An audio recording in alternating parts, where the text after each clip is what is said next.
మనకి రీసెంట్గా Donald Trump ఇండియాను ఉద్దేశించి కొన్ని కామెంట్ చేశాడు, గుర్తుందా? ఏమన్నాడు? ఇండియా ఒక డెడ్ ఎకానమీ అని చెప్పేసి కొన్ని కామెంట్ చేశాడు కదా. అయితే దీనికి నరేంద్ర మోడీ గారు ప్రస్తుతం కొంచెం పరోక్షంగా ఒక కౌంటర్ వేశారనే చెప్పాలి. అయితే మోడీ గారు అంటుంది ఏంటంటే, మరి పక్కన అన్ని కంట్రీస్ చూసుకుంటే వాళ్ళ స్వప్రయోజనాల కోసమే చూసుకుంటున్నాయి. దాని తర్వాత వాళ్ళ ఆర్థికంగా బలపడాలని చెప్పేసి వాళ్ళు చూసుకుంటున్నారు.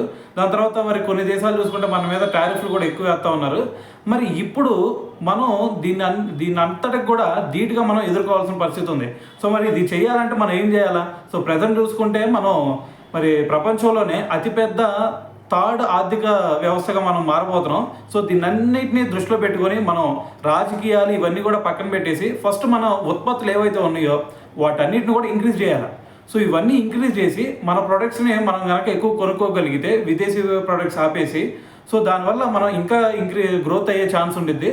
సో దీనివల్ల మరి థర్డ్ ప్లేస్కి మనం అతి త్వరలో మనం రీచ్ అవ్వచ్చు. సో దాంతోపాటు ఇంకో విషయం ఏంటంటే మనకి ఇది అండమాన్లో మరి ఇవి ఆయిల్ రిజర్వ్స్ కూడా బయటపడుతున్నాయని చెప్పేసి ఒక న్యూస్ వచ్చింది. సో అది కూడా మనకి గనక మరి బయటకు వచ్చిందంటే, అది కూడా సక్సెస్ అయిందంటే ఆటోమేటిక్గా మనం ప్రపంచంలోనే సెకండ్ మరి బిగ్గెస్ట్ ఆర్థిక వ్యవస్థగా మారే ఛాన్స్ కూడా కనిపిస్తూ ఉందన్నమాట.